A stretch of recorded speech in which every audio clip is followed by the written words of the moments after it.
नमस्कार देहरादून। आज आप लोग के साथ फिर रूबरू होने का मौका मिला है। It is a pleasure to come here to Dehradun again for a program. आज का ये कार्यक्रम बहुत ख़ास है क्योंकि आज हम उन रॉयल घरानों की बात कर रहे हैं जो कहीं ना कहीं इतिहास में आज के दौर में हम भूल चुके हैं। आज हम बात करेंगे पटियाला घराना की और आज हम आपके समक्ष एक दरबार क्रिएट करेंगे कि कभी आपने सोचा कि राजे महाराजे जो थे उनके पास डीजे तो नहीं होता था, वो क्या म्यूज़िक सुनते थे, किस तरह का माहौल होता था। आज हम कोशिश करेंगे कि आपके सामने हम वो माहौल लाएं जब दरबारों में गायकी होती थी। पटियाला घराना के सबसे वरिष्ठ कलाकार आज हमारे साथ हैं, उस्ताद जवाद अली खां साहब। आप बड़े गुलाम अली खां साहब के ग्रैंडसन हैं, उनके परिवार से हैं और पटियाला घराने के संगीत को आज के दौर में भी आगे ले जा रहे हैं। बाकी कलाकारों का तारुफ मैं आखिर में कराऊंगी जब सब खड़े होंगे और हम सब आपसे रूबरू होंगे। अब हम कार्यक्रम शुरू करते हैं। पटियाला द रॉयल दरबार। बाहर साउंड ठीक है?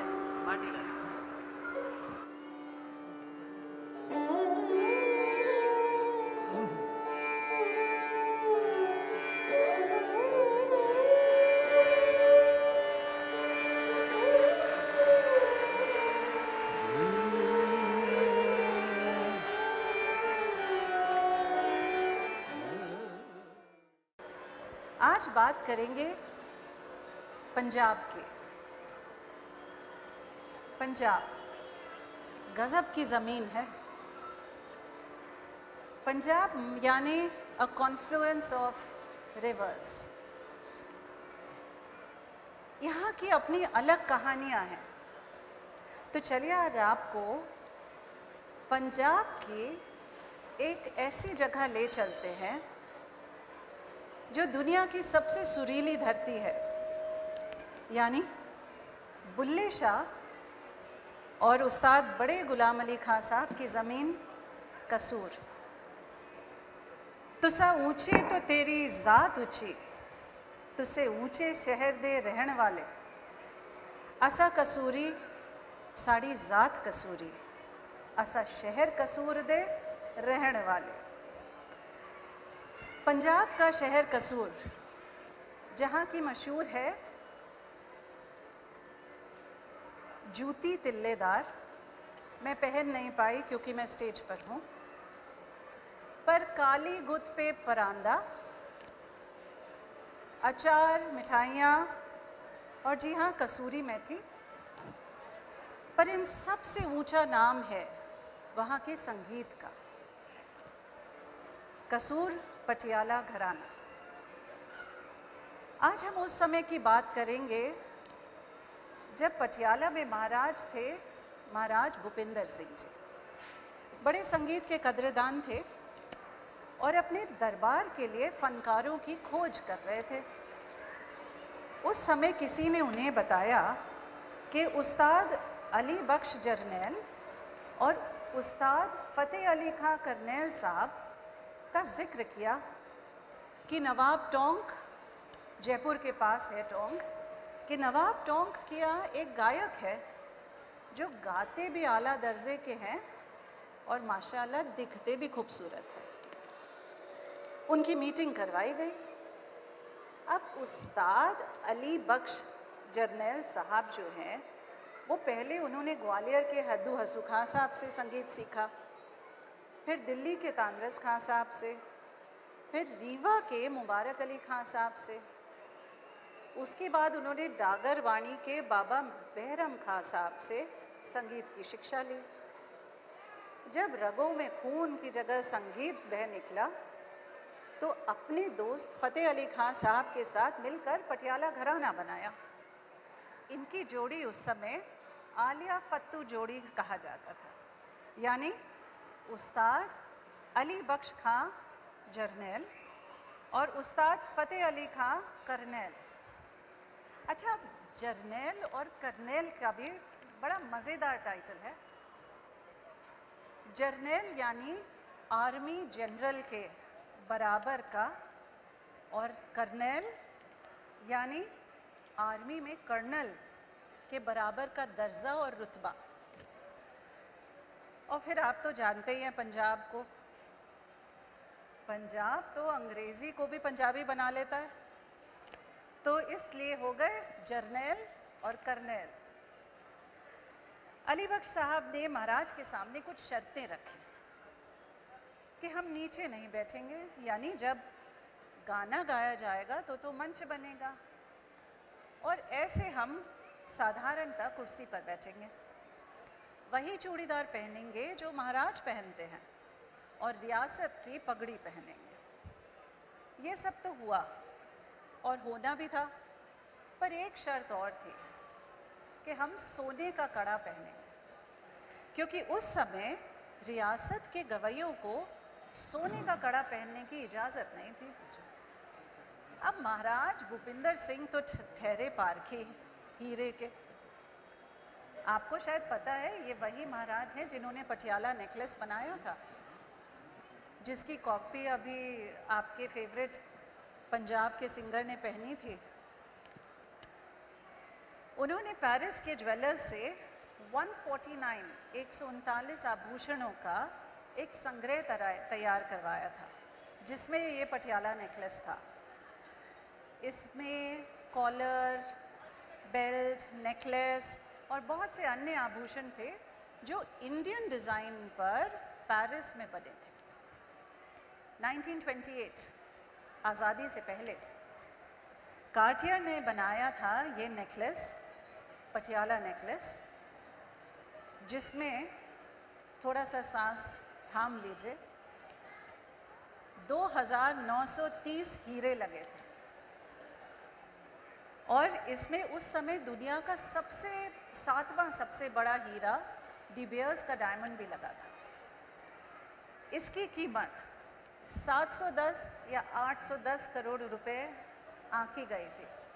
100 करोड़ का हेर फेर तो पटियाला रियासत के लिए बहुत आसान चीज़ थी।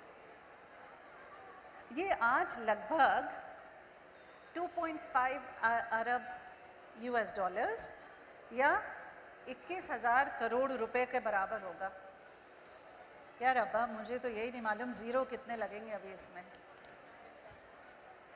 कहते हैं, बड़े इंटरेस्टिंग है कि 1948 में ये पटियाला नेकलेस गायब हो गया, और आखिरी बार ये 1946 में महाराज यादवेंद्र जी की एक तस्वीर में दिखा था, जो महाराज भूपेंद्र सिंह के पुत्र थे। फिर मैजिकली 40 साल बाद ये सदबीज़ के एक ऑक्शन में फिर से नज़र आया, जब पटियाला रियासत की ज्वेलरी नीलामी हो रहे थे। चलिए, हीरे की बात हमने इसलिए करी क्योंकि पटियाला के महाराज हीरे की कद्र समझते थे। तो उन्होंने जब अली बख्श साहब का गाना सुना तो उनकी सारी शर्तें कबूल कर ली। इसके बाद महफिलें सजने लगी पटियाला में।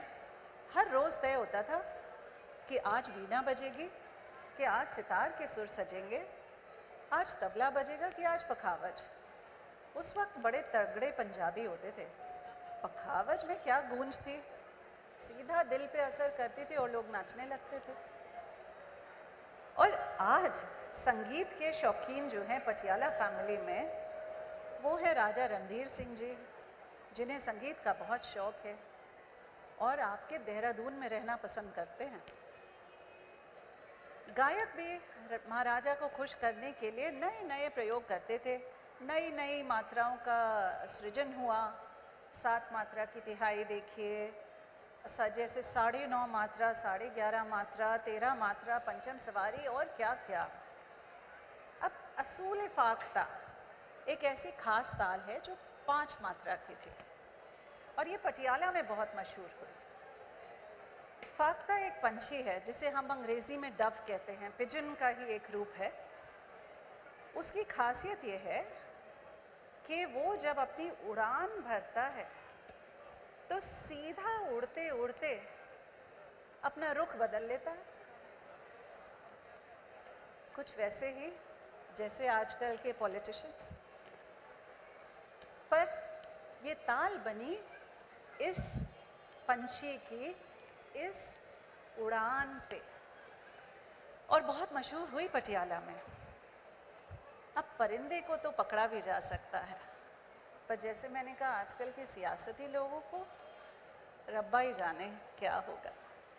आइए सुनते हैं पटियाला दरबार में एक बंदिश जो गाई जाती थी, एक ख्याल राग भैरव में, कृपा मों पे कीजिए प्रभु जी, उस्ताद की आवाज़ में पटियाला घराना की गायकी।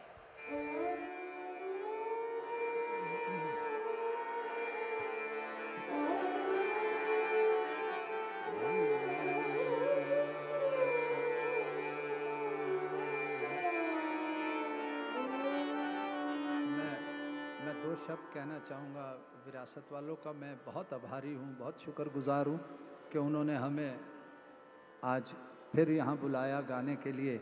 आर.के. सिंह जी और उनके तमाम साथियों का बहुत बहुत धन्यवाद। और आज और भी खुशी की बात है कि आज हमारे राजा साहब तबीयत ख़राब है उनकी, तो वो नहीं आ सके, रणधीर सिंह जी, मगर उनकी मिसेस तशरीफ़ लाई हैं और वो हमारे सामने बैठी हैं। बहुत बहुत धन्यवाद रानी साहब, आप तशरीफ़ लाई। और आप सबका भी बहुत बहुत धन्यवाद, आप सब लोग आए। राग भैरव से एक छोटी सी कॉम्पोजिशन पेश कर रहा हूँ।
कसूर वालों का ताल्लुक महाराजा रंजीत सिंह से भी था। महाराजा रंजीत सिंह भी संगीत के बहुत बड़े कद्रदान थे पंजाब में। एक दिन शायद उन पर भी एक कार्यक्रम करना होगा। खैर, बड़ी गुलाम अली खां साहब के पिता अली बख्श कसूर वाले और चाचा काले खां साहब दोनों ही फ़तेह अली खां साहब से गायकी से खूब प्रभावित हुए और उनके शागिर्द बने। जब वे फ़तेह अली खां साहब के पास गए तो उनसे कहा गया कि आप हुक्का बहुत अच्छा ताज़ा करते हैं। पहले समय ये आम बात थी कि शागिर्द को हुक्का तैयार करने का काम दिया जाता था। यहाँ पर एक disclaimer, smoking is injurious to health. ये मैं कहानी सुना रही हूँ, इसको कहानी की तरह लीजिए। हुक्का ताज़ा करके 3 टाइम अपने उस्ताद को पेश किया जाता था। तो कोयला डाल के, चिल्लम में तमाकू रख के, चिमनी को ऊपर से ढक के और पानी बदल के हुक्का पेश किया जाता था। ये सब कुछ वो अच्छी तरह से करते थे।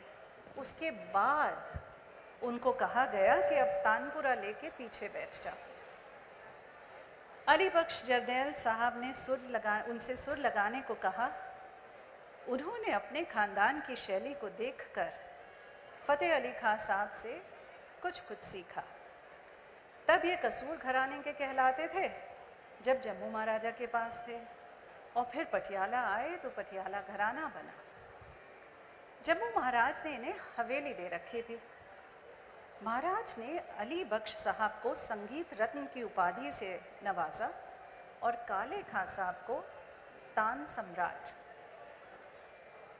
फ़तेह अली खां जरनैल साहब बोला करते थे कि ये कसूरिये गाते ही इतना अच्छा है कि सुनने को मन करता है। अच्छा, इधर 18वीं शताब्दी में महाराजा रंजीत सिंह ने पूरे हिंदुस्तान के गायकों को ऐसा लगता था संरक्षण दे रखा था। उन्होंने तवाइफों के लिए पंजाब में एक शहर बनवाया जिसे कंजरीपुर कहते थे। उन्होंने किन्नरों के लिए भी एक अलग से शहर बनवाया। अब एक मोरान थी, नर्तकी थी, वो पास के गांव माखनपुरा में रहती थी और महाराज रंजीत सिंह के शाही दरबार में नृत्य करती थी। रास्ते में उन्हें रावी नदी से जुड़ी एक छोटी सी नहर पार करनी होती थी।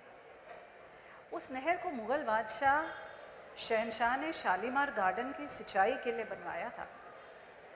इस नहर पर पुल नहीं था।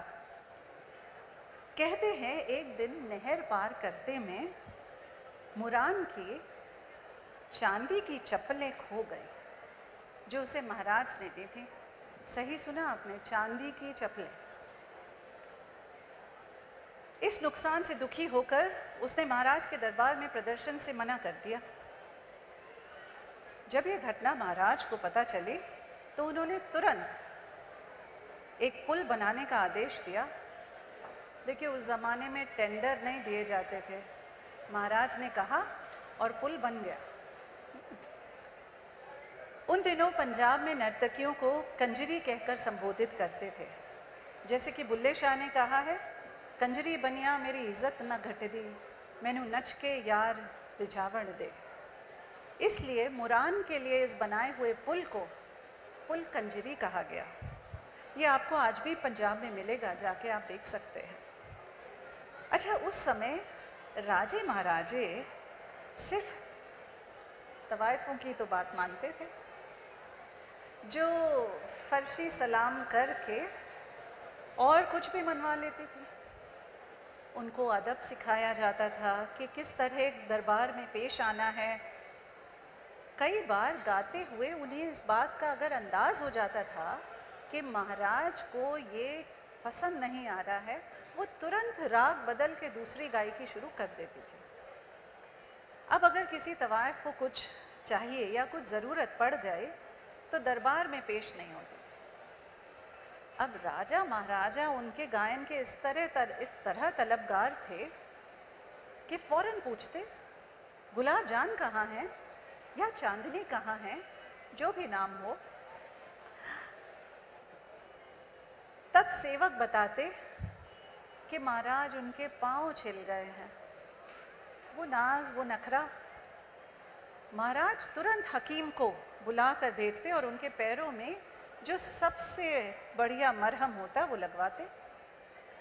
अब जब महाराज पूछते कि आपके पाँव कैसे छिल गए, तो वो जवाब देती, महाराज आपकी पसंद के गाने पर नृत्य का रियाज कर रहे थे और कालीन पुराना था तो उसके रेशों से पाँव छिल गए।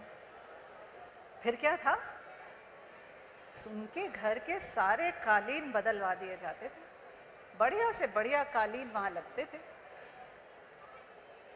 तवाइफें राजा महाराजाओं के दिल के करीब भी हुआ करती थी और कई बार वो हिज एक्सेलेंसी तक पहुँचने का जरिया भी होती थी आम लोगों के लिए। बड़े अदब से कहती थी, जान की अमान पाऊँ तो कुछ अर्ज करूँ। अब इस नज़ाकत से कोई कहे तो कौन मना करेगा। और वो झुक के शुक्रिया अदा करके अपनी बात मनवा के चल देती थी। आइए पंजाब की एक ऐसी ही गायकी सुनते हैं। उस्ताद आज हमारे साथ हैं पटियाला के, जिसमें कि याद पिया की आए पंजाबी मांड।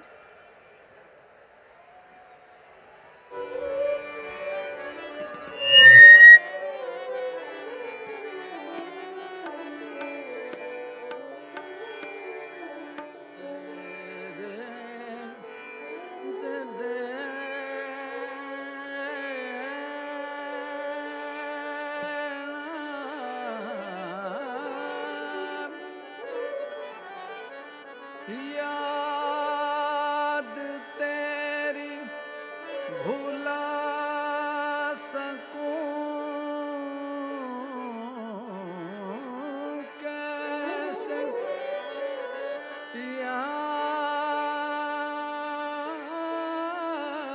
याद तेरी,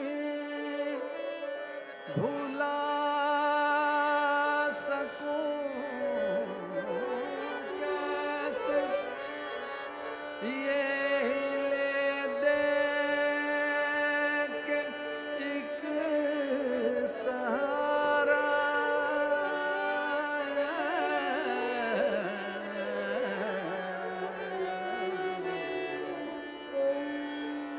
याद पिया की आए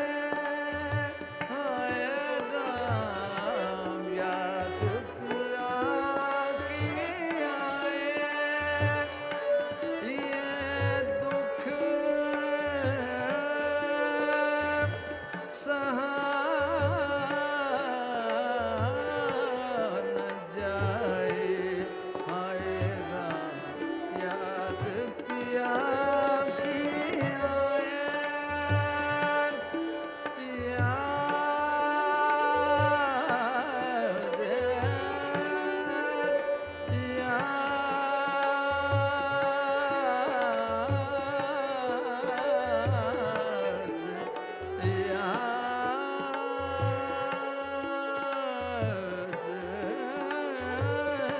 याद पिया की आए, ये दुख सा न जाए, हाय राम याद पिया की आए, बाली उमरिया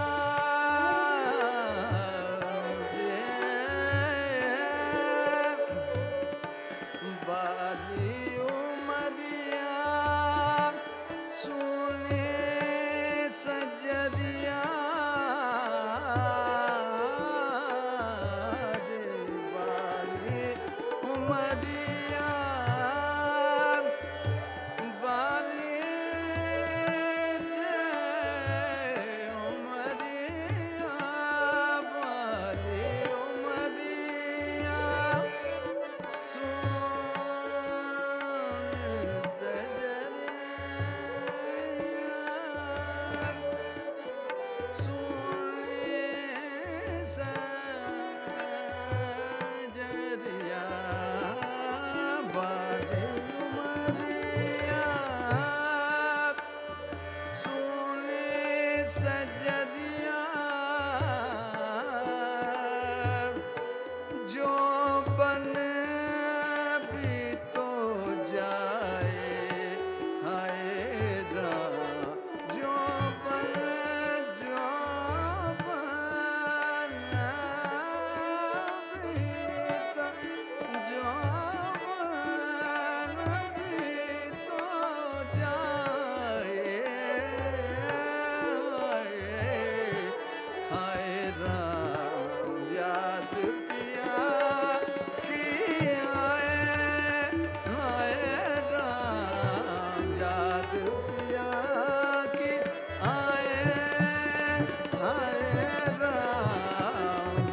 याद पिया की आए आए राम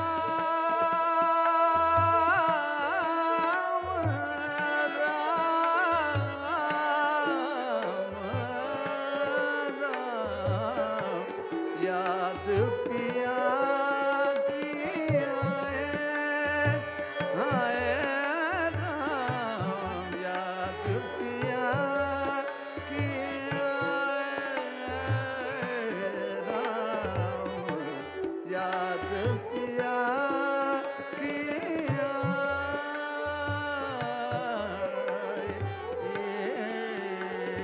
आए राम।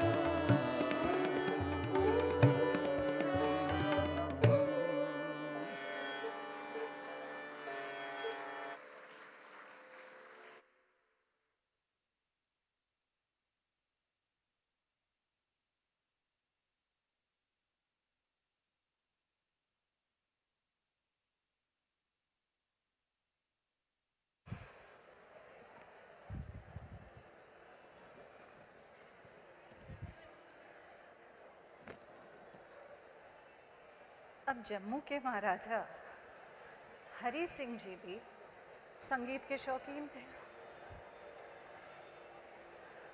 एक बार अली बख्श साहब उनके दरबार में गाने पहुंचे। उन्होंने शेरवानी और स्टेट की पगड़ी पहनी हुई थी। दरबार का नियम था कि शेरवानी के सारे बटन ऊपर तक बंद होने चाहिए थे। तो अली बख्श साहब जब पहुंचे तो कुछ लोग एकदम से उठ खड़े हुए। उन्हें लगा कि किसी एस्टेट के महाराज आए हैं। सब लोग हंस पड़े। तब कुछ जेलसी से प्रेरित लोग, कुछ ईर्ष्यालु लोग थे। उनमें से एक ने बोला, जाओ अली बख्श, अपने कपड़े बदल कर आओ। उस दिन अली बख्श साहब ने सफ़ेद पगड़ी और भूरी शेरवानी पहनी थी। अली बख्श कपड़े बदलने चले गए। लौटे तो काली शेरवानी और गुलाबी साफा पहने थे। बेहद सुंदर लग रहे थे। महाराज हरि सिंह जोर से हंस पड़े और बोले, अब क्या करोगे? अब तो वो पहले से भी सुंदर लग रहा है। महाराज हंस के बोल पड़े, साडा अली बख्श हमारा गायक है ही इन्ना सोना, हुण की करोगे तुम? अली बख्श साहब को स्टेट का ब्यूटी प्राइज भी मिला था। यानी उनके ऊपर वाले ने उन्हें हुस्न और हुनर दोनों से नवाजा था। जब पटियाला की बात चली तो पटियाला की सलवार का भी जिक्र कर लेते हैं थोड़ा सा। ये एक पारंपरिक लिबास है जो आज हम औरतों से इसका तारुफ रखते हैं। कहते हैं पुराने ज़माने में पटियाला के राजा इसे शाही पहनावे में के रूप में पहनते थे। इसमें ढीले परतदार लेयर्स बनाकर उसे खास तौर का एक परिधान बनाया गया था। आजकल ये औरतों के परिधान में बहुत फेमस माना जाता है। बहुत से डिज़ाइनर इसे डिज़ाइन करते हैं। पर पटियाला सलवार सिर्फ पंजाब में नहीं बल्कि पूरे उत्तर भारत में लड़कियों की पसंद बन गई। अब आज इसे पटियाला सलवार के बजाय पंजाबी सूट भी कहने लगे हैं सब। अब सोचिए, यही पटियाला सलवार पहनकर एक प्रसिद्ध पंजाबी टप्पे में एक नायिका अपनी सखियों से कहती है, मैं तुमसे एक सीरियस बात करना चाहती हूँ, जल्दी आओ। इतने दिनों बाद मेरा रांझा लौट के आ रहा है। अब बताओ, मैं उससे मिलूं या फिर रूठने का नाटक करूं और उससे पहले मनवाऊं? जल्दी बताओ, बहुत सीरियस बात है। नी मैं मसलत पूछिया, एक पंजाबी कलाम आप लोगों के लिए उस्ताद जी की आवाज़ में।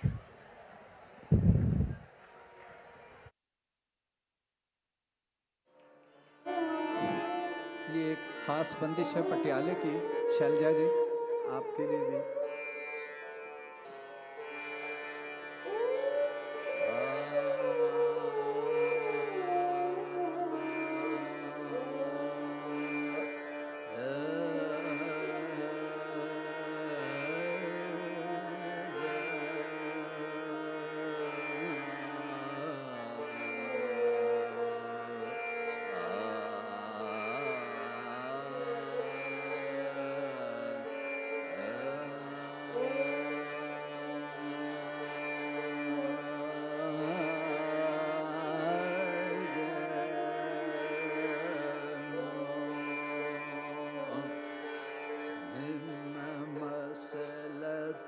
पूछनिया तो सा देखो लोनी मैं मसलत पूछनिया तो सा देखो लो तुसिया वो नी सहेलियों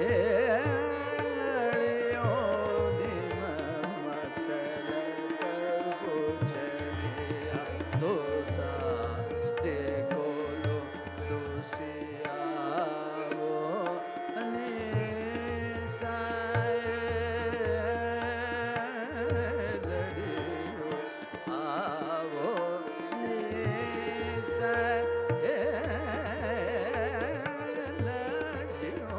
मसलत बोता तो साडे कोलोनी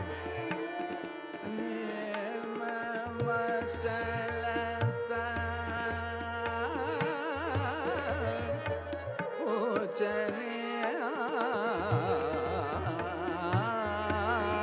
तो साडे कोलो तुसे आवो नी सहेलियों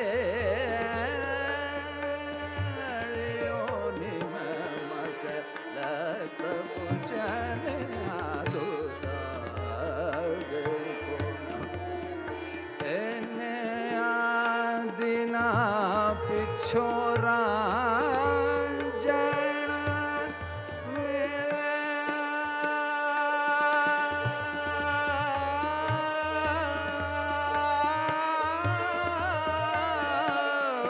एने दिना पिछोरा जण मिले हुण मैनू दसो मना के रुसानी में मसलत पूछनिया तो सारी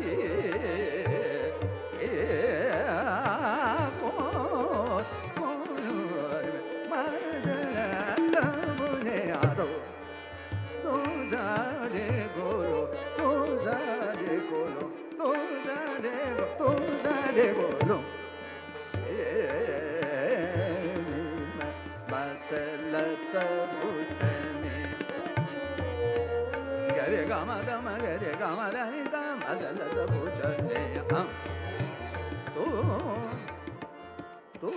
सारे बोलो मसलत पूछने मसलत पूछने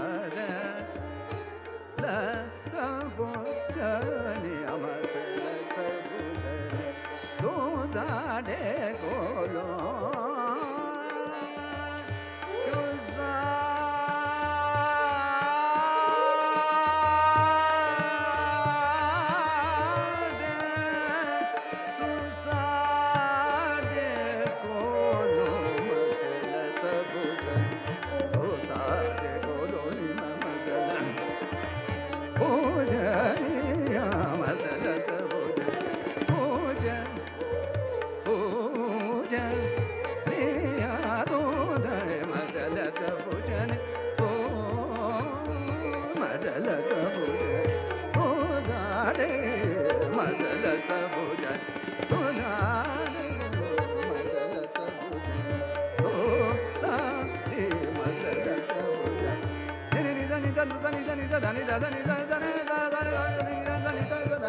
ध ग म ग रे म स ल त बु ग रे ग म रे ग म म ग रे ग म ध नि ध म स ल त बु नि नि नि ध ध नि ध ध नि ध नि ध म ग रे ध म स ल त बु ग रे ग म रे ग म म ग रे ग रे ध ध म स ल त बु ग ओ सा रे ओ ओ नो ओ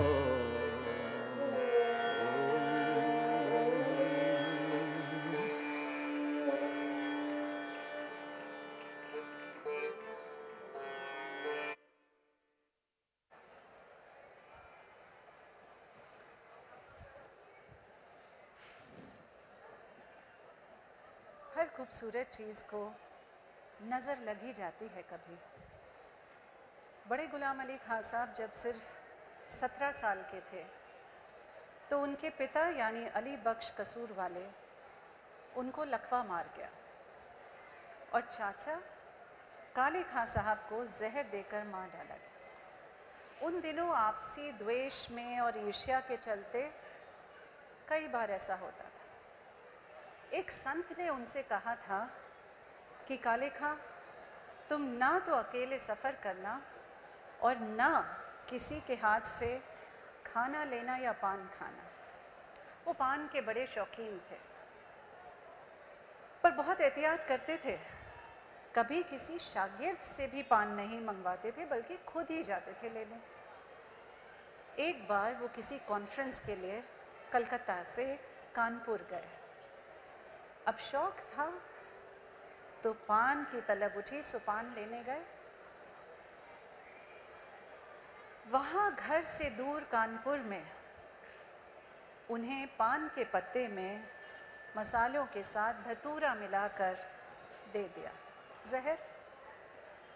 उनके आते कट कट कर बाहर आ गए और वो बच ना सके। बहुत रोना पीटना हुआ पूरे पंजाब में कि हमारा इतना बड़ा गवैया चला गया। पंजाब की तो जैसे रोशनी चली गई, संगीत के आसमान में अंधेरा छा गया। बड़े गुलाम अली खां साहब तो जैसे टूट ही गए। उन्हें बेतरह दुख हुआ। लगा कि पिता तो बीमार हो गए समय से और चाचा समय से पहले चल बसे। क्या हमारे घराने से अब संगीत चला जाएगा? लोगों को भी लगा कि बड़े गुलाम अली खां साहब की तालीम बीच में ही रह गई। पर उन्होंने अपने पिता और अपने चाचा के बताई हुई चीज़ों को बहुत संभाला और उन्होंने खूब मेहनत करके बाकायदा रियाज किया बावरों की तरह। उनके लिए तो लोग कहने लगे थे गुलाम अली पागल हो गया है, सारा दिन गाता रहता है। उन्होंने अपनी सोच और अपनी प्रतिभा से गायकी को एक नई ऊंचाई पर पहुंचाया। और उनकी माँ जब उनके लिए रिश्ते खोजने जाती थी तब लोग कह देते थे अरे गुलाम अली तो पागल है। फिर हुआ यूं कि उन्हें पागल कहने वाले लोग अब अपना काम धाम छोड़कर उनके पीछे दीवानों की तरह घूमते थे। खां साहब का पूरा परिवार संगीत साधना में लीन था। बड़े गुलाम अली खां साहब और उनके छोटे भाई बरकत अली खां साहब, जिन्होंने ख्याल के साथ साथ ठुमरी दादरा को भी अपनाया, और उनके छोटे भाई थे उस्ताद अमानत अली खां और उस्ताद मुबारक अली खां साहब। 7 पीढ़ियों के संगीत की विरासत रही है। 8वीं पीढ़ी उस्ताद जवाद साहब हमारे साथ हैं आज। सभी का बड़ा नाम हुआ। बरकत अली खां साहब ने पूरा बंग की ठुमरी दादरा को 4 चांद लगाए। मुबारक अली साहब तो फिल्मों में भी आए। बड़े गुलाम अली साहब के 2 बेटे हुए, करामत अली और मुनव्वर अली खां साहब। मुनव्वर अली खां साहब बड़े गुलाम अली खां साहब की लेगेसी को आगे लेकर चले और पूरे हिंदुस्तान में अनगिनत शागिर्द तैयार किए उन्होंने, जिनका नाम आज विश्व भर में है। मुनव्वर अली खां साहब के 2 बेटे हुए, रज़ा अली और शाकिर अली खां। कलकत्ते में रहने वाले शाकिर अली खां संगीत की समझ रखते हुए भी इस काम में नहीं आए, पर गाना न गाने के गम में शायद वो कम उम्र में ही गुजर गए। रज़ा अली खां अभी भी गाते हैं। करामत अली खां साहब के 7 बेटे हुए। बाके अली, आसिफ अली, मज़हर अली खां साहब जो गाते थे, मेहदी अली, सज्जाद अली और नकी अली खां साहब जो आज कनाडा में रहते हैं और गाते हैं, और जवाद अली खां साहब जो आज हमें बड़े गुलाम अली खां साहब का ही लिखा हुआ एक ऐसा कॉम्पोजिशन जो राग गुनकली में है, हे करतार पूरी करो मन की इच्छा, आज वो सुनाए।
हर तेरो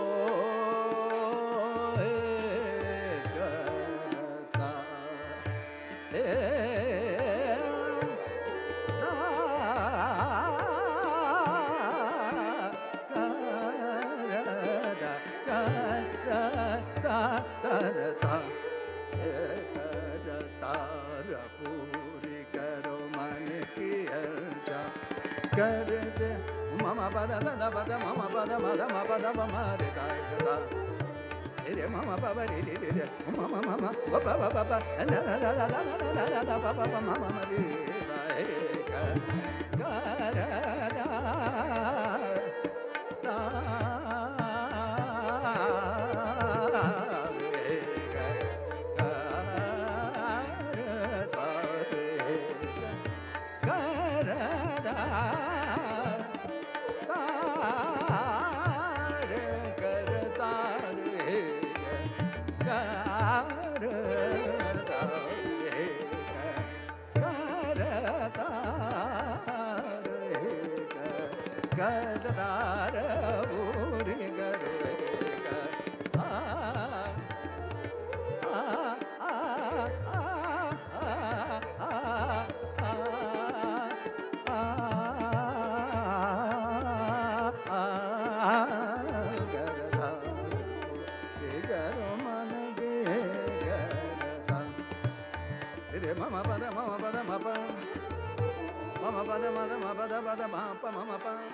मेरे जुनून का नतीजा ज़रूर निकलेगा, इस स्याह समुंदर से नूर निकलेगा।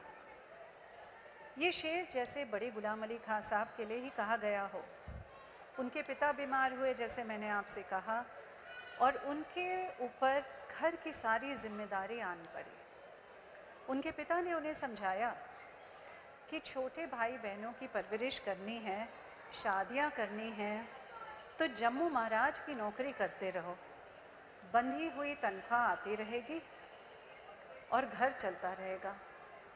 आज मेरे माँ बाप भी यही चाहते हैं कि मैं कहीं बंधी नौकरी में तनख्वाह कर जहाँ आती रहे कर लूँ, ये कलाकारी ना करूँ, है ना। शायद तब उन्हें भी यही करना था, पर उस्ताद पर तो बस गायकी से बंधे थे। उन्हें गाना गाना था, खूब गाना था। महाराज की दी हुई तनख्वाह और सुख सुविधाओं पर ऐश करने वाले कलाकार थोड़ी थे वो। यानी जब महाराज का दिल हुआ तो महफिल सज गई, गा लिया, और बाकी समय खाली बैठे। कहीं बाहर प्रोग्राम करना हो तो महाराज से बकायदा इजाज़त लेनी होती थी, तब स्टेज छोड़ के जा सकते थे वो। अब बड़े गुलाम अली खां साहब को ये मंजूर नहीं था। वो तो आज़ाद परिंदे थे, खुली हवा में जी भर कर गाना चाहते थे। तो 1925 के आसपास बड़े गुलाम अली खां साहब जम्मू छोड़कर लाहौर चले गए और फिर तो पूरे हिंदुस्तान में छा गए। उनकी गायकी का मयार ऐसा था कि एक दफ़ा जो सुन ले उनके हुनर का कायल हो जाता था। एक किस्सा बहुत मशहूर है उनका, कलकत्ते का। 1935 में 1935 में कलकत्ते की एक कॉन्फ्रेंस में उस्ताद का गायन था। बंगाल की एक बड़ी शख्सियत वहाँ पहुँची, उनका नाम नहीं ले रहे हम। उन्होंने बड़े गुलाम अली खां साहब को देखा तो मुस्कुराए। बड़ी बड़ी मूछें, शेरवानी और भारी शरीर। वो बोले, ये तो पहलवान लगते हैं। वो जाने लगे और जब उनका एक पाँव अंदर था और एक बाहर, तब उस्ताद ने सा लगाई। वे शख्स बोले बाद में कि उस दिन उनकी सांस सुनने के बाद मेरा पाँव आज तक बाहर नहीं निकला है।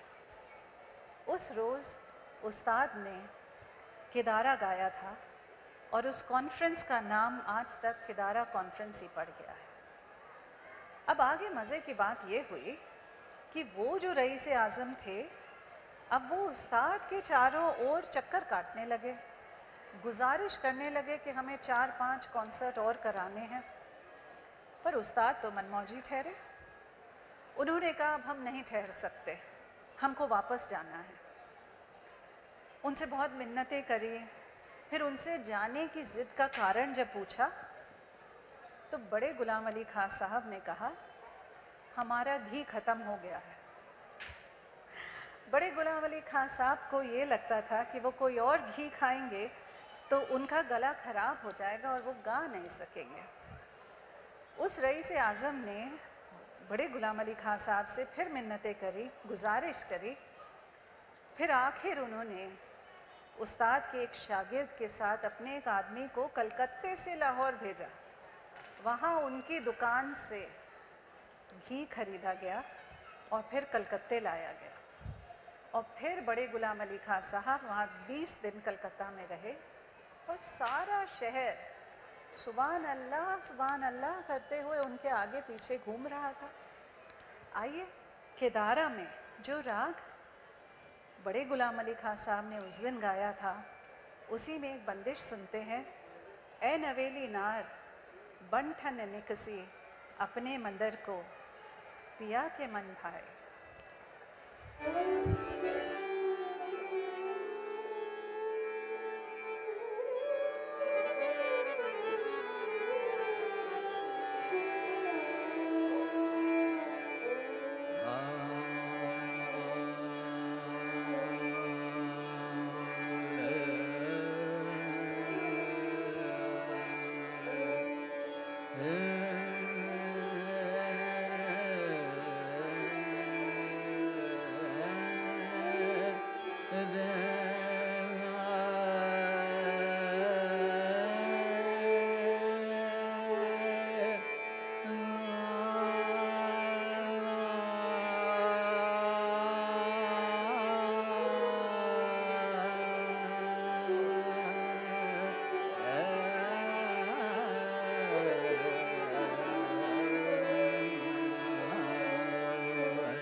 आज जो आप सुन रहे हैं ये हमारा इतिहास है।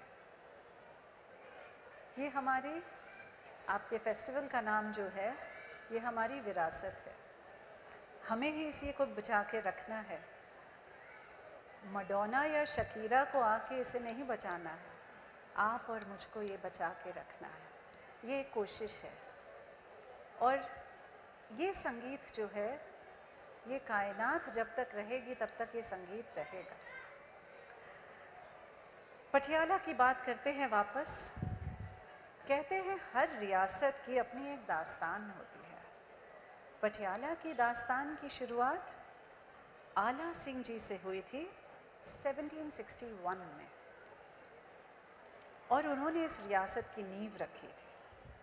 छोटे से किले से शुरू हुई ये कहानी धीरे धीरे फैलती गई और पटियाला राजवंश पूरे पंजाब में अपनी एक अलग पहचान बनाने लगा। फिर आए महाराजा भूपिंदर सिंह जी, एक ऐसा नाम जिसको पटियाला के लोग आज भी शान से याद करते हैं। उनकी शख्सियत ही कुछ ऐसी थी। उनके किस्से दूर दूर तक मशहूर हुए। 1900 से 1938 तक उन्होंने राज किया और पटियाला को नई नई ऊंचाइयों तक पहुंचाया, लेकिन वक्त कभी ठहरता नहीं है। महाराजा भूपेंद्र सिंह के बाद उनके बेटे महाराज यादवेंद्र सिंह ने गद्दी संभाली। यही वो पल था जब पटियाला की कहानी अपने आखिरी अध्याय की ओर बढ़ रही थी। 1938 से 1948 तक महाराज यादवेंद्र सिंह ने न सिर्फ शासन किया बल्कि आज़ाद भारत के नक्शे में पटियाला को शामिल करने में एक बहुत अहम भूमिका निभाई। फिर आया 1971। भारत सरकार के 26वें संविधान संशोधन में राजाओं की उपाधियां और सारे विशेषाधिकार समाप्त कर दिए गए। उस दिन पटियाला की सदियों पुरानी रियासत का परचम इतिहास की किताबों में दर्ज होकर रह गया। आज महलों की ऊंची दीवारें, पुराने बाग बगीचे और संगीत की धुनों में ये गवाही देती है कि यहाँ कभी राजाओं का दौर था। आखिरी महाराजा भले ही इतिहास में दर्ज हो गए हों, लेकिन पटियाला की शान, उसकी रौनक और उसकी कहानियाँ आज भी लोगों की ज़बान पर है। मैं सुना रही हूँ आपको। हम सब जानते हैं कि बड़े गुलाम अली खां साहब की आवाज़ यूँ थी कि कोई भी लट्टू हो जाए उस पर और उनकी तरफ खिंचा चला जाए। पर क्या आप जानते हैं कि बड़े गुलाम अली खां साहब के दो भाई अमजद अली और सादिक अली रियाज भी लट्टू चलाकर करते थे। वैसे तो ये कसूर घराने का एक दुखद किस्सा है। अमजद अली और सादिक अली जो बहुत कम उम्र में गायकी में बहुत गहरे उतरे थे, होता यूँ था कि रस्सी में लट्टू बांध के एक लट्टू उछालता और दूसरा तान फूंकता।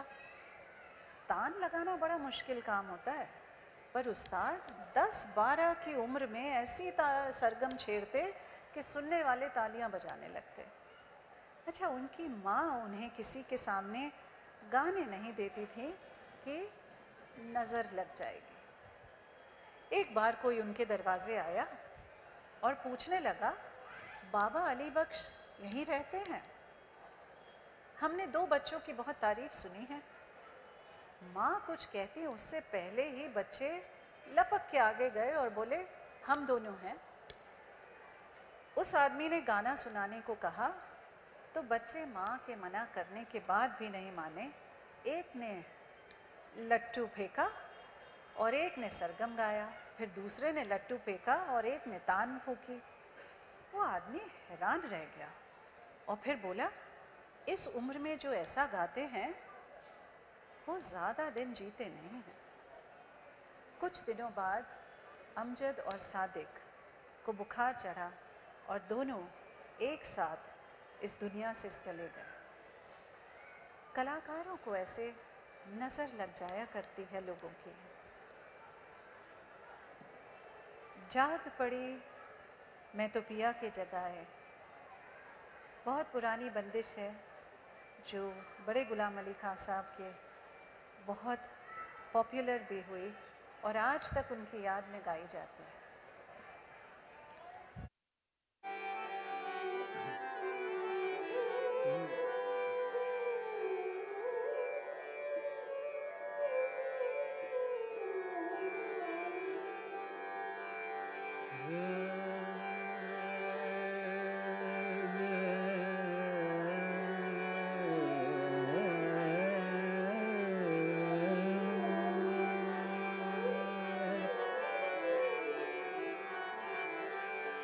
जाग पड़े मैं तो पिया के जगाए,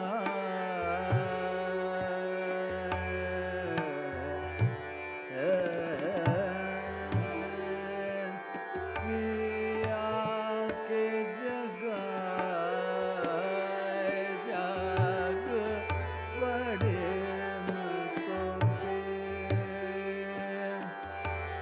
मैं तो पिया, मैं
जगाए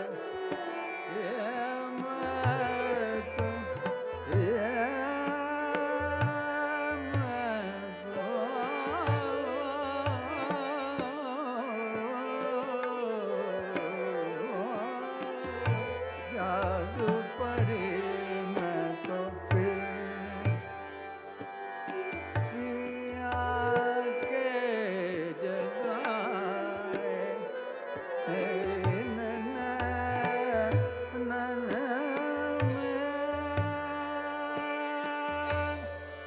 नींद का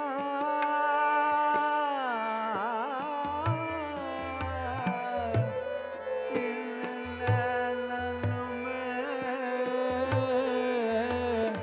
आप समाए जाग पड़े मैं तो पिया के जाग पड़े मैं तो पिया के जगाए जाग पड़े मैं तो पिया के जगाए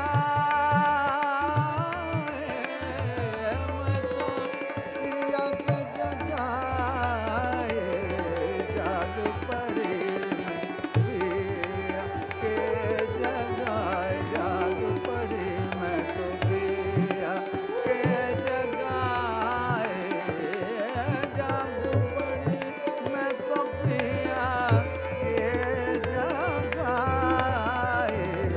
जाग पड़े मैं पिया के जगाए जाग पड़े मैं तो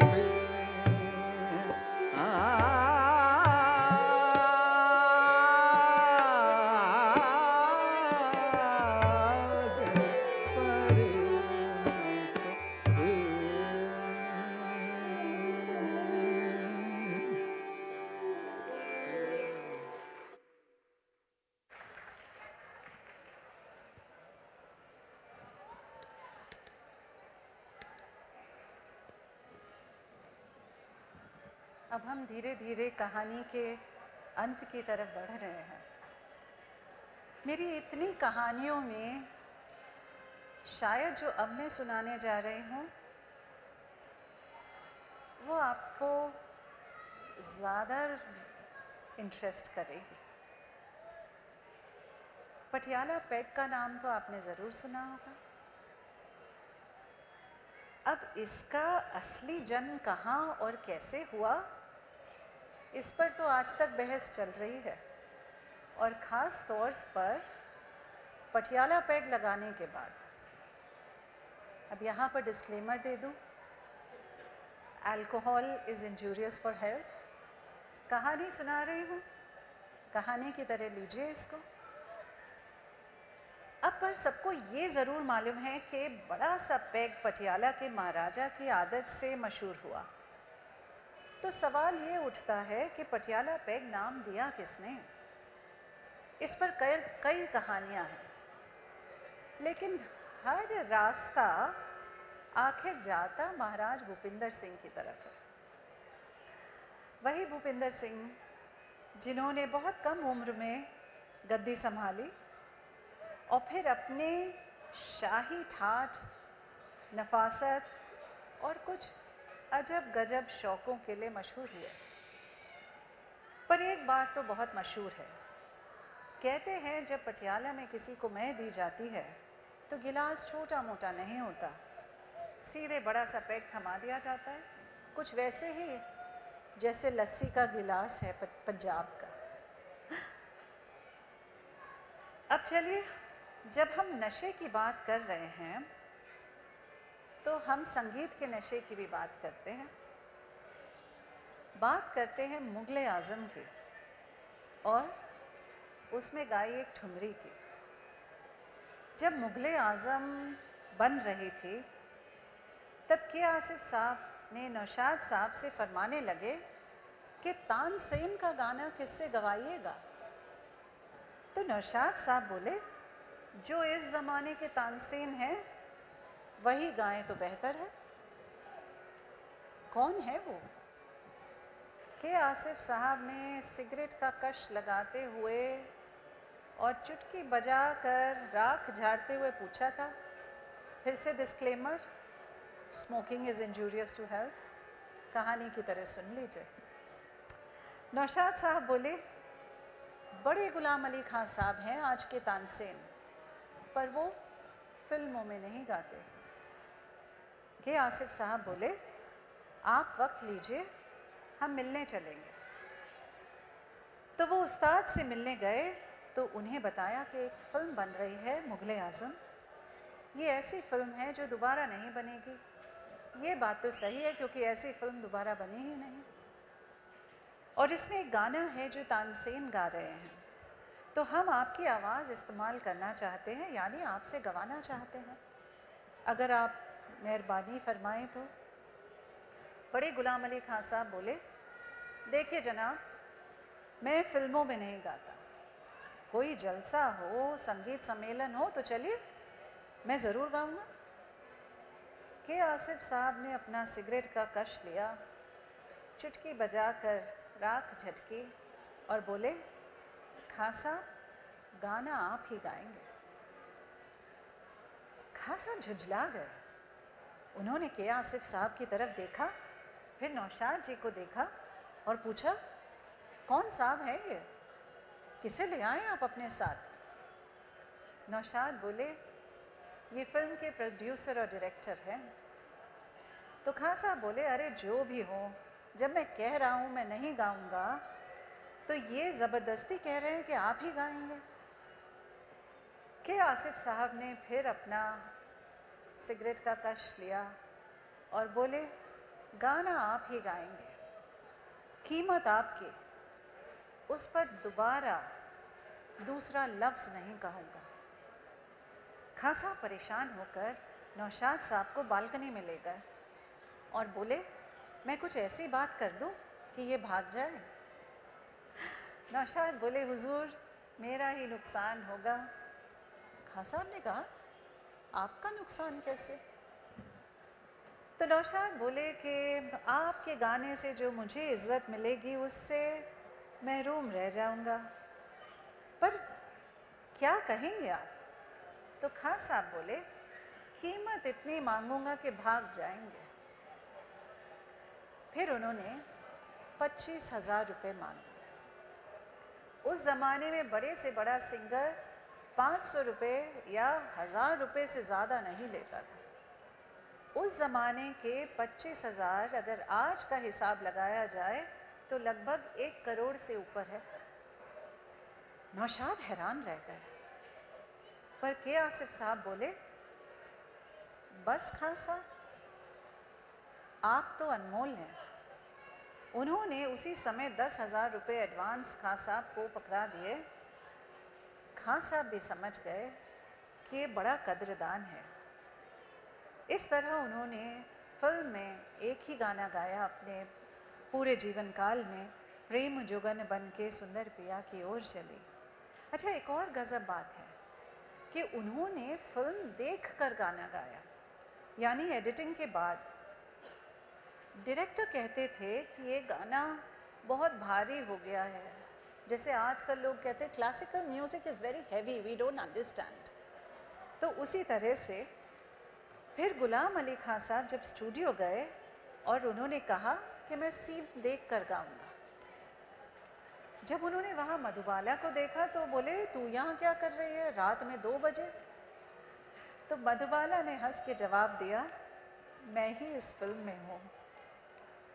इसके बाद बड़े गुलाम अली खान साहब ने सीन की शूटिंग देखी और गाने लगे। मूड में आने के बाद वे लगातार गाते रहे। उन्होंने जब तान लेनी शुरू करी तो नौशाद साहब घबरा गए। उन्होंने सोचा सिनेमा में तो ये चलेगा नहीं, रोक दें। पर के आसिफ साहब बोले, गाने दो, पूरा गाने दो उन्हें। जितना हमें चाहिए था उतना तो शुरुआत में रिकॉर्ड हो ही गया है, अब उन्हें अपनी मर्ज़ी से गाने दो। कौन जानता है कि शायद आज भी कहीं आर्काइव में ये पूरी रिकॉर्डिंग पड़ी हो जो हम सुन सकें कि बड़े गुलाम अली खान साहब ने किस तरह की तान लेकर उस सीन को देखकर गाया था। आज वही हम राग सोहनी की ठुमरी सुनते हैं, प्रेम जुगन बन के।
बड़ी गुलाम अली खान साहब एक शेर कहते हैं जो उन्हें बेहद पसंद है।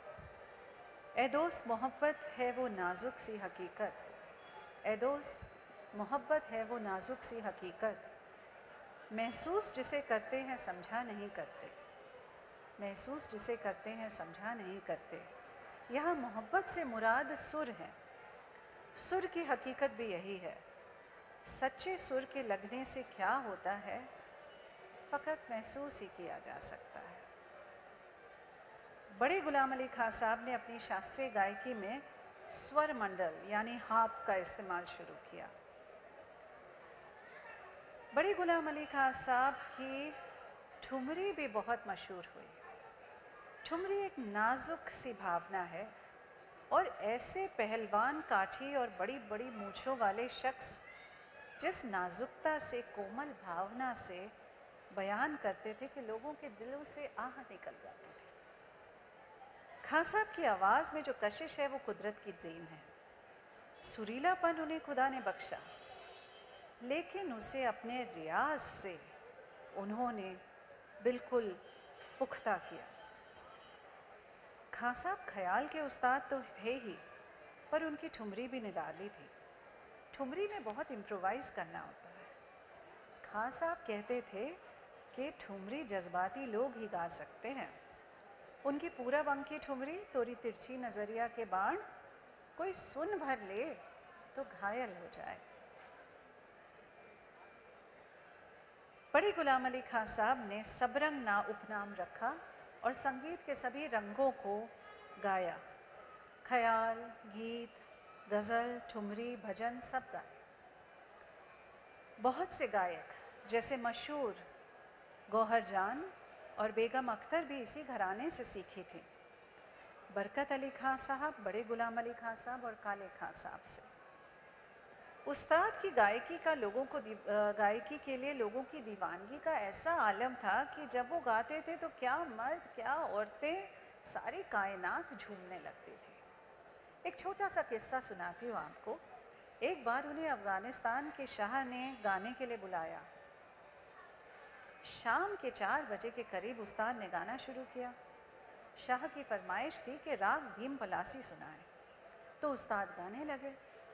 ये महफिल एक बेहद खुशनुमा आरामदेह बाग में सजी थी, जहाँ हरे भरे पेड़, रंग बिरंगे फूल और पंछी परिंदे सब थे। जब उस्ताद ने गाना शुरू किया तो एक मोर ने अपने पंख फैलाए और नाचना शुरू कर दिया। बादशाह और दरबारी देखते रहे। बड़े गुलाम अली खान साहब ने करीब 1 घंटे गाया और मोर पर फैला के नाचता रहा। जब बड़े गुलाम अली खान साहब ठहरे तब मोर ने अपने पर समेटे। उस्ताद कहते थे कि जो गाने से प्यार करता है वो बड़ा नाजुक मिजाज होता है, किसी के दिल को दुखाने से गुरेज करता है। का करूं सजनी आए न बालम, ये सुनते हैं बड़े गुलाम अली खान साहब की बहुत मशहूर बंदिश।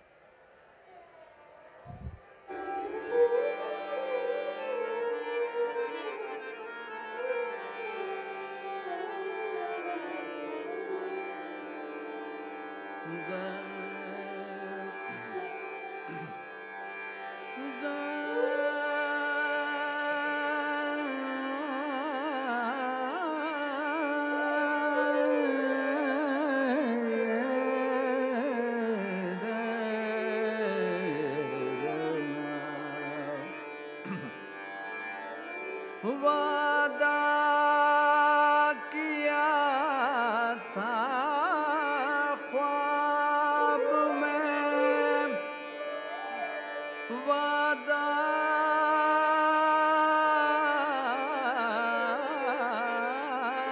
किया था ख्वाब में, सूरत दिखाएंगे सोते ही उम्र कट गई।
रतिया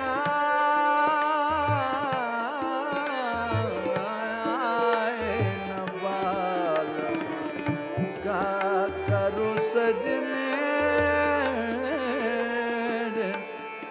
का करो का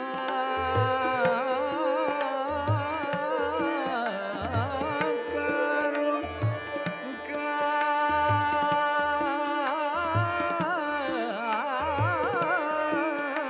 करो आए नवा करो सजने आए नबाल आए नबाल आए नबाल का करो सजने आए नबाल रोवत रोवत कलना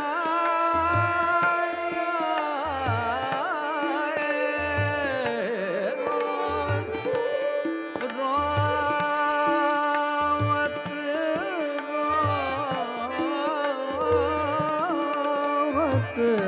रोवत रोवत कलना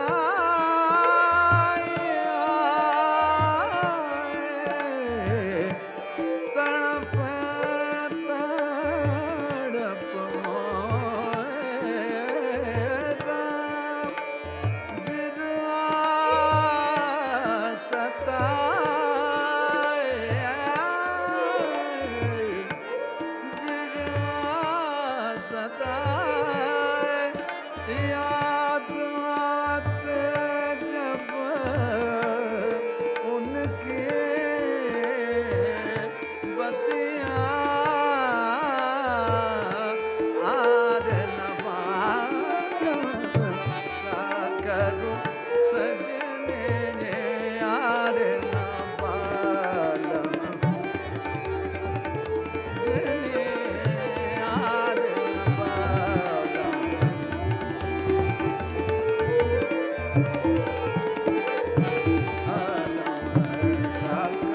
सजने आर नबालम का करू सजने आर नबालम का करू सजने आर नबालम का करू सजने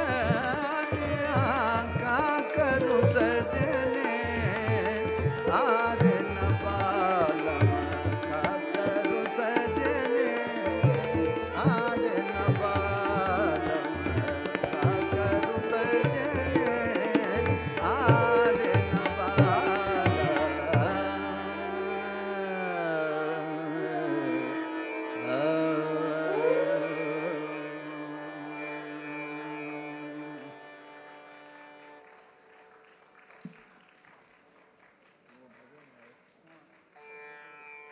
ऐसे मध्यम से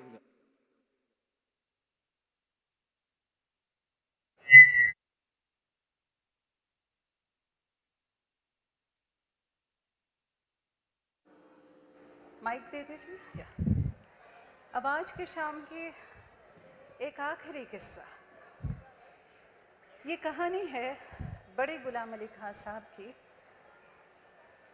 जिनके बारे में उस्तादों का कहना है कि वो शास्त्रीय संगीत के इतिहास में सबसे विश्वसनीय, सम्मानित और प्रसिद्ध उस्ताद हैं। स्वतंत्रता के बाद राष्ट्रपिता महात्मा गांधी जी ने राष्ट्र को संबोधित करते हुए एक प्रार्थना करनी थी। गांधी जी के भाषण और प्रार्थना से पहले कार्यक्रम की शुरुआत करते हुए उस्ताद बड़े गुलाम अली खां साहब को अपनी कला का प्रदर्शन करना था, लेकिन उन्हें आने में देर हो गई। बड़े गुलाम अली खां साहब मुंबई के ट्रैफिक में फंस गए थे और पूरे देश के साथ साथ बापू भी उनका इंतज़ार कर रहे थे। मुंबई का ट्रैफिक छोड़िए, आप तो देहरादून के ट्रैफिक की बात करिए, यहाँ तक आना मुसीबत होती है। तौबा। खान साहब के आते ही लोगों ने तालियां बजानी शुरू कर दी। उस्ताद बड़े गुलाम अली खान साहब की सांस फूल रही थी और भारी भारी शरीर, बड़ी बड़ी मूंछों को देखकर ऐसे लगता था जैसे कोई पहलवान हो। गांधी जी की नज़र खान साहब पर पड़ी। जब उन्होंने देखा कि खान साहब परेशान हैं तो उन्हें देखते हुए बोले, खान साहब आप बहुत हट्टे कट्टे हैं और मैं दुबला पतला हूँ, इसलिए आपसे लड़ तो नहीं सकता। ये सुनकर खान साहब मुस्कुरा दिए और फिर उन्होंने गाना शुरू किया। स्वतंत्रता के इस यादगार समारोह में उस्ताद बड़े गुलाम अली खान साहब ने राग पहाड़ी में एक बंदिश सुनाई थी जिसका मुखड़ा था, हरि ओम तत्सत महामंत्र है, जपा कर जपा कर। उस्ताद ने भजन भी सुनाए।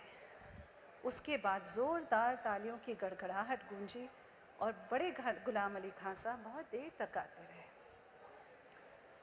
खान साहब की महान कला के सम्मान में गांधी जी ने एक पत्र भी लिखा उनको और उन्होंने उसमें कहा कि आपने यहाँ आकर मधुर भजन सुनाया, इसके लिए मैं आपका आभारी हूँ।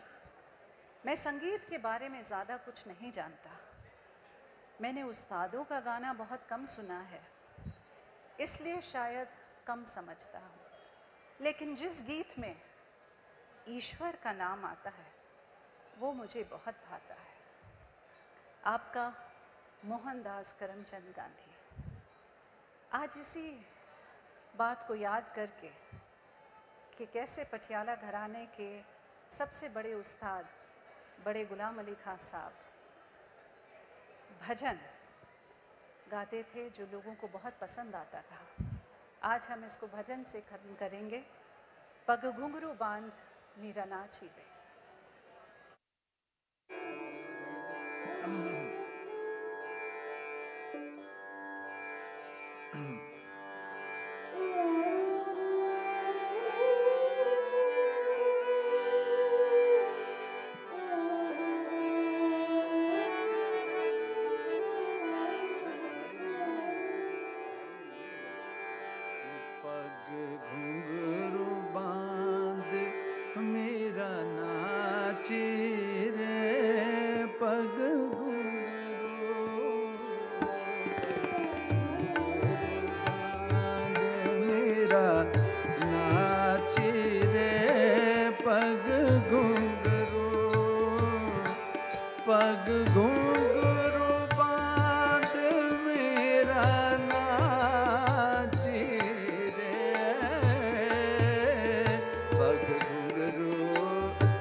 अविनाशी रे सहज मिले अविनाशी रे पग घुंघरू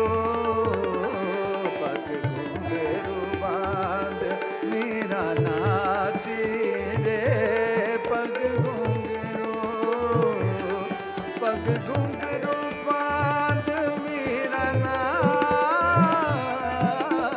रे पग घुंघरू बांध मेरा नाची रे पग घुंघरू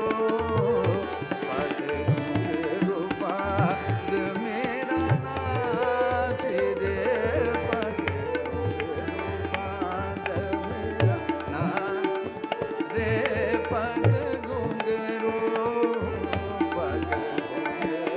बांध मेरा नाची रे पग घुंघरू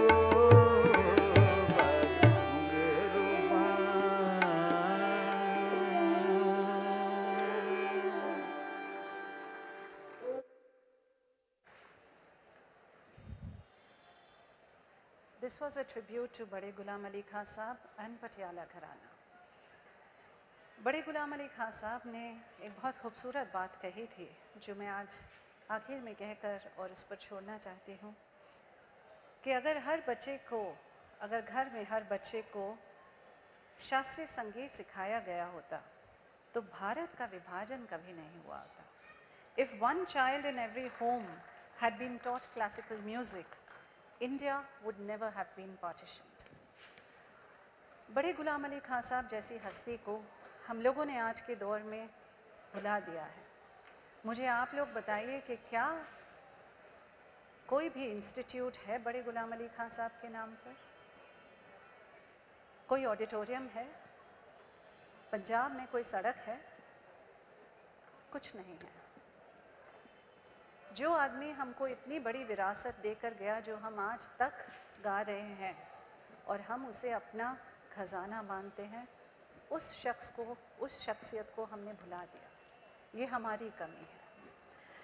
आज मैं अपने सब लोगों का हम लोग तारुफ कराना चाहूँगी. Patiala the royal Darbar by Manjari Chaturvedi featuring Ustad Jawad Ali Khan Sahab of Patiala घराना.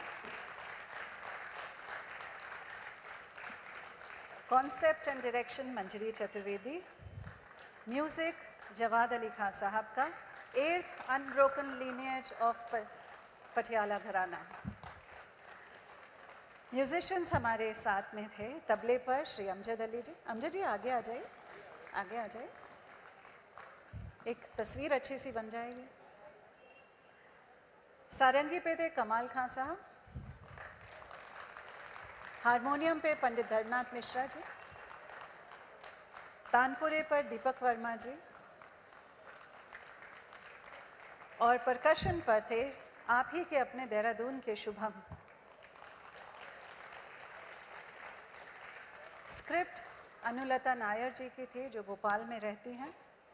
लाइट डिज़ाइन दीपक पाल सिंह, कहीं बैठे हैं वो. Stage assistants Bimla Topo and लक्ष्य.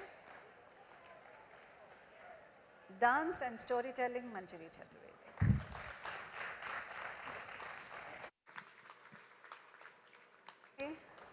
माइक मत बंद करिए, अभी थोड़ा सा और बोलने दीजिए.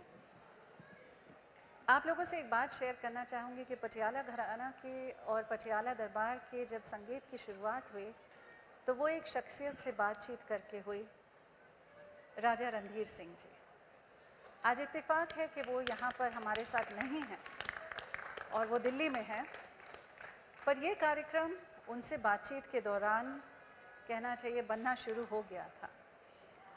आज मुझे बहुत खुशी है कि विनीता जी हमारे पास साथ हैं and she's here to be with us for the special concert. I would also take this opportunity to thank Mr. R.K. Singh जी. बहुत पैशन से ये विरासत करते हैं.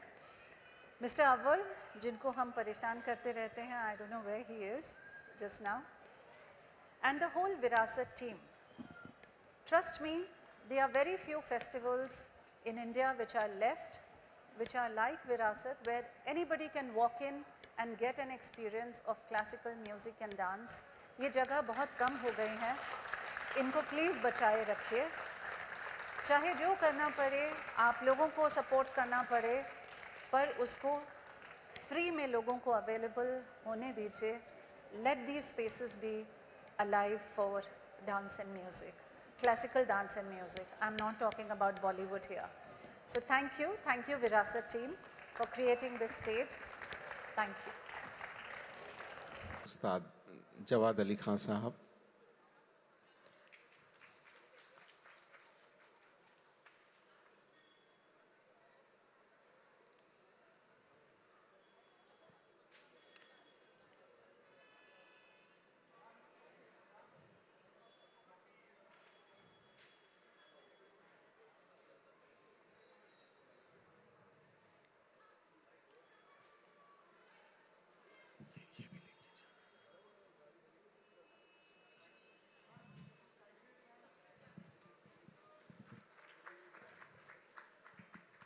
धर्मनाथ मिश्र जी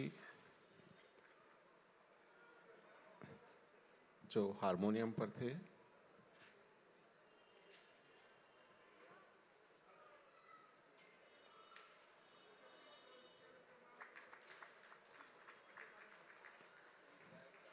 उस्ताद अमजद खान जो तबला पर संगत कर रहे थे,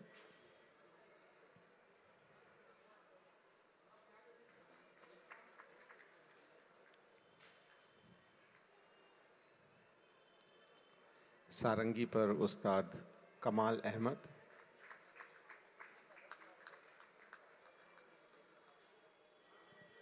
तानपुरा पर दीपक वर्मा जी और मंजीरा पर शुभम सिंह बिष्ट।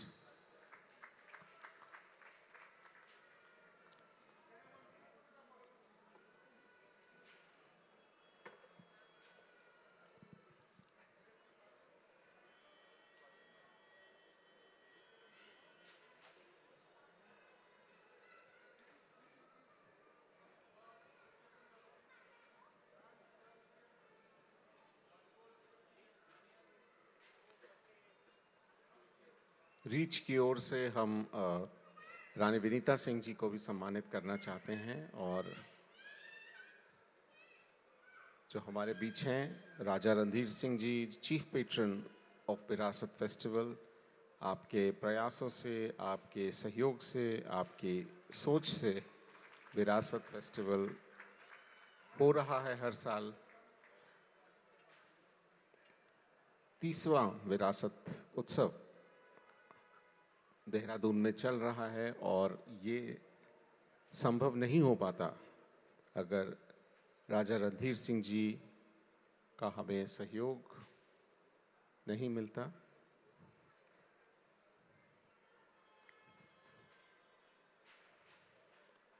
और आप सब हमारी सुधी ऑडियंस का भी जो आज हमारे साथ बने रहे। कल फिर आपसे मुलाकात होगी विरासत के इसी मंच पर। बहुत बहुत शुक्रिया।